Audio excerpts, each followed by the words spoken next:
Some cities impress you, some cities inspire you, but only a few have the power to completely enchant you. Edinburgh is one of those rare places. Imagine standing in a city where every stone has a story to tell, where mist curls around spires at dawn, and where the past is not something trapped in museums, but something you feel under your feet as you walk its cobbled streets. The castle towers above, casting its shadow over winding lanes, while below, a mix of laughter, music, and the distant sound of bagpipes reminds you that this is a city that refuses to stay silent. Edinburgh doesn't just sit still in history, it lives, it breathes, and it welcomes everyone who steps inside its embrace. What makes Edinburgh so unforgettable is the balance it holds between three identities. It is a city of castles, each one telling a different chapter of Scotland's turbulent and fascinating past.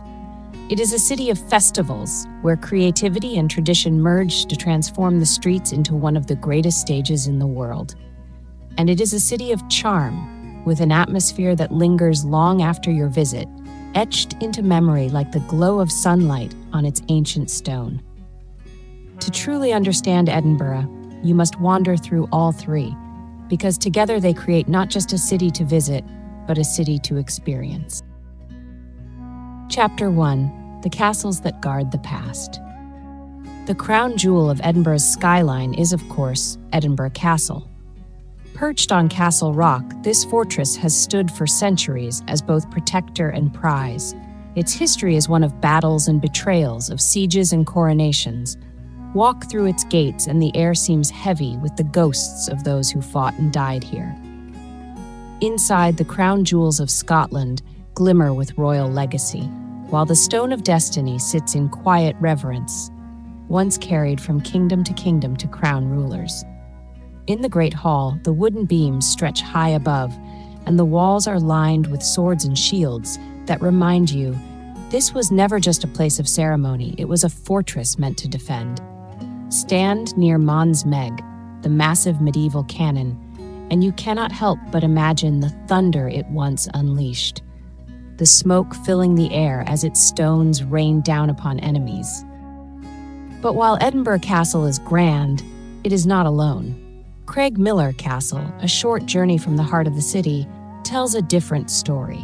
Its ruined walls rise quietly from rolling fields, inviting you to explore at your own pace. Here, Mary, Queen of Scots, once sought refuge. Picture her wandering its courtyards, perhaps stealing a quiet moment of peace, even as plots and dangers closed in around her. Craigmillar doesn't overwhelm with size or splendor. It seduces with its solitude. The stairways twist into towers where you can look out across the land, and in the silence you can feel the weight of the centuries pressing close. It is here that history feels personal, almost intimate. Lauriston Castle shifts the mood again. Unlike the towering fortresses, Lauriston is a home frozen in Edwardian time. Its interiors are rich but welcoming, its rooms still filled with fine furniture, polished wood, and shelves of old books. Walking through it feels like intruding into someone's private world, as though the family has just stepped out for a stroll and left everything as it was. But Lauriston's greatest treasure is outside.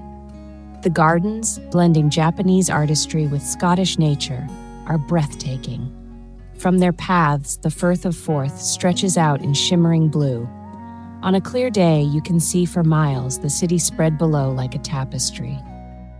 And the castles do not end there. Blackness Castle, often called the ship that never sailed because of its shape jutting into the water, tells the story of defense by sea. Dalhousie Castle, now a hotel, allows guests to dine in its dungeons or even try archery on its grounds. Together, these castles show the many faces of Edinburgh's strength, mystery, elegance, and resilience.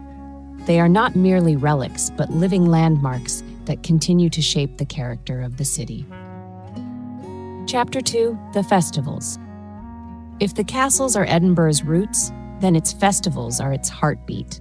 Every summer, the city undergoes a remarkable transformation during the Edinburgh Festival Fringe. Streets that feel historic and still suddenly burst with noise, color, and creativity. Thousands of performers arrive from across the globe, and every corner becomes a stage. On the Royal Mile, jugglers balance on unicycles, magicians draw crowds with sleight of hand, and actors in costumes call out to passersby to come see their plays. It is impossible to walk a few steps without encountering something surprising, something delightful, something new. The Fringe is not just about polished performances, it is about discovery. Some of the biggest names in comedy and theater started here, playing to small, curious crowds before rising to fame. And yet, just as memorable are the unknown acts, the ones that surprise you with brilliance, in a small back room of a pub or a makeshift theater hidden in a church basement. As the Fringe fills the streets, another festival rises like a crescendo, the Royal Edinburgh Military Tattoo.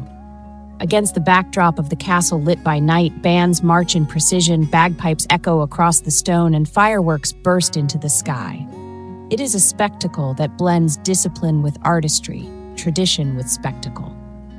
You feel it in your chest as the drums beat in unison, as voices rise in song, and as flags from nations across the world wave proudly. The tattoo is more than entertainment, it is pageantry at its finest, a show that unites history, culture, and pride in a breathtaking performance. Yet the spirit of Edinburgh's festivals is not confined to summer.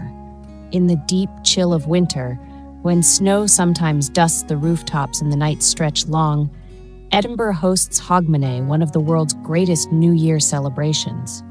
Torchlight processions cut through the darkness, thousands of flames weaving through medieval lanes. Concerts fill Prince's Street gardens with energy, and as midnight approaches, anticipation builds. When the bells strike, the sky explodes with fireworks over the castle, colors showering down upon the cheering crowds.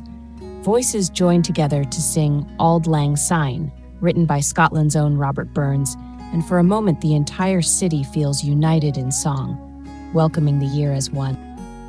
And this is only part of Edinburgh's festival calendar. There is the International Festival, showcasing world-class opera, ballet, and classical music. There are science festivals, storytelling festivals, book festivals, each one adding a new rhythm to the city's pulse. Edinburgh does not simply celebrate, it thrives on celebration. Chapter 3, The Charm. Yet for all the majesty of castles and the thrill of festivals, what often lingers most is Edinburgh's charm, the everyday magic that cannot be scheduled or displayed in guidebooks. Walk through the old town, and you enter a maze of narrow closes and wynds where medieval stone buildings rise like cliffs on either side. The Royal Mile stretches like a spine, lined with shops selling tartan scarves, the soulful sound of street performers, and taverns that glow warm with candlelight in the evenings. Ghost stories cling to these streets. In Greyfriars Kirkyard, tales of restless spirits swirl around the gravestones. At night, tours guide visitors into underground vaults where whispers of the past seem almost tangible. Cross into the new town, and you step into another era entirely. Built in the Georgian period, its wide boulevards and elegant terraces reflect the Enlightenment spirit. Writers and thinkers once gathered here to debate ideas that shape the modern world. Today, these same streets hum with boutiques, galleries, and cafes, blending intellectual history with modern culture. The new town feels refined, yet never pretentious, offering a balance to the raw medieval character of the old town. And then there is nature, woven so seamlessly into the city that it feels part of its soul. Arthur's Seat rises dramatically above it all, an ancient volcano turned green hill that offers the best view in Edinburgh. Hike to the top at sunrise and you'll see the city bathed in golden light, the castle standing proud, the Firth of Forth shimmering, and the Highlands beckoning in the distance. Few cities can claim such beauty at their doorstep. The charm also lies in the small things. The glow of gas lamps on rain-slicked cobblestones, the laughter of students spilling from pubs, the smell of fresh shortbread drifting from bakeries, the taste of whiskey shared in a dimly lit bar. It lies in the stories of Greyfriars Bobby, the loyal dog who guarded his master's grave for 14 years, of writers like Robert Louis Stevenson finding inspiration in these very streets, of J.K. Rowling sketching the beginnings of Harry Potter in Edinburgh cafes. It lies in the way locals greet you, in the way history and modern life seem to sit comfortably side by side, never in conflict but always in harmony.